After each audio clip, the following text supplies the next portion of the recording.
Alors, dans cette vidéo, on va voir comment appliquer une symbologie de couleurs à un MNT, de sorte à avoir en fait créer une palette de couleurs qui nous conviennent et qui représentent le dégradé altitudinal.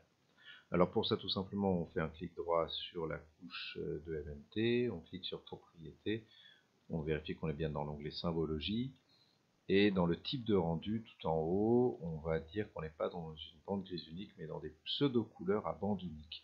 Donc effectivement, il n'y a qu'une seule bande, il n'y a qu'un seul raster, et c'est des pseudo-couleurs, ce ne sont pas des vraies couleurs. Alors l'interpolation, va la laisser en linéaire, et la palette de couleurs, alors justement, on va créer une nouvelle palette de couleurs. Cette nouvelle palette de couleurs, elle doit juste avoir au préalable un type, donc on va choisir dégradé.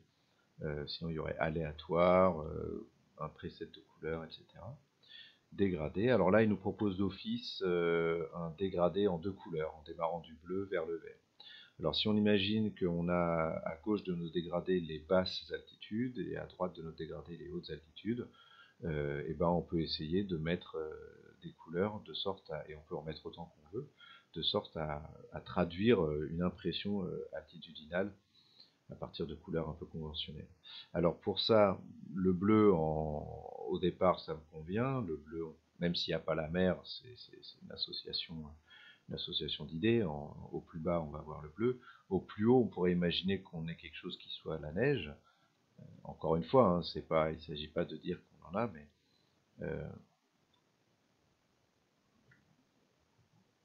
il s'agit juste de préciser une idée reçue de ces couleurs.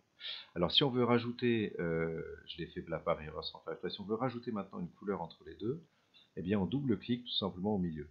Alors on peut imaginer qu'à peu près au milieu de notre arborescence, on a les forêts, voilà, des forêts de pins, donc je mets un vert un peu foncé, et puis on peut continuer comme ça en mettant d'autres couleurs qui vont permettre de traduire une idée. Donc là je vais mettre par exemple proche du bleu dit d'origine, on va mettre un bleu un peu plus azur, et puis ensuite on peut mettre un jaune, voilà, un jaune un peu pétard, et puis ensuite on peut mettre un vert clair comme les pelouses. Là on a un peu les champs et les pelouses, et puis au-dessus là des forêts, on peut avoir une partie peut-être un peu orangée, et puis ensuite une partie un peu plus brune, voilà, avec la partie blanche qui est vraiment resserrée sur l'extrémité.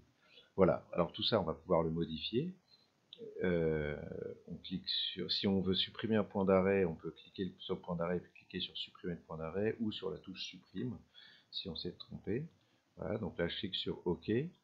La palette de couleurs apparaît ici.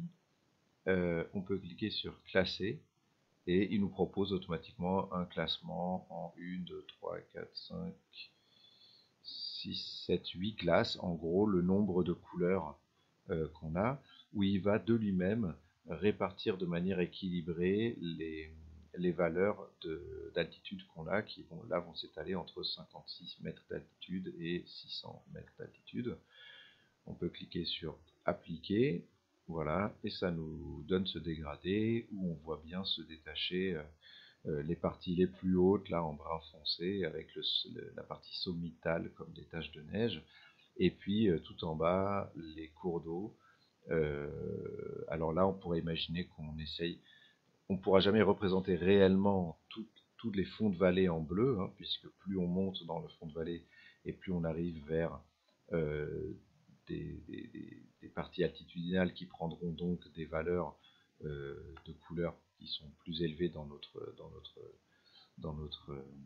dégradé, mais néanmoins on peut éditer, si on veut corriger, on peut cliquer sur la petite flèche noire et faire éditer la palette de couleurs, et par exemple je veux quand même que le bleu s'étende un peu plus longtemps, voilà,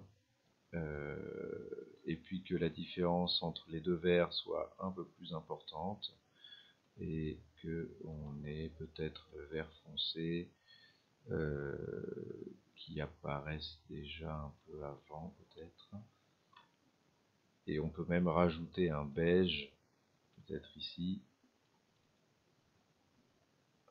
un beige,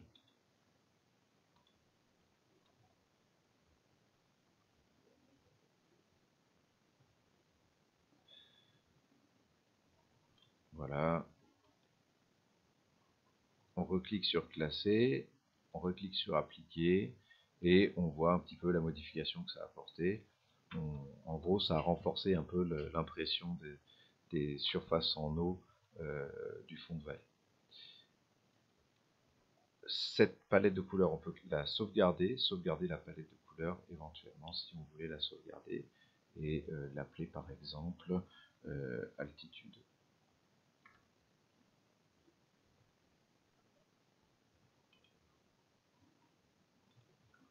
Voilà.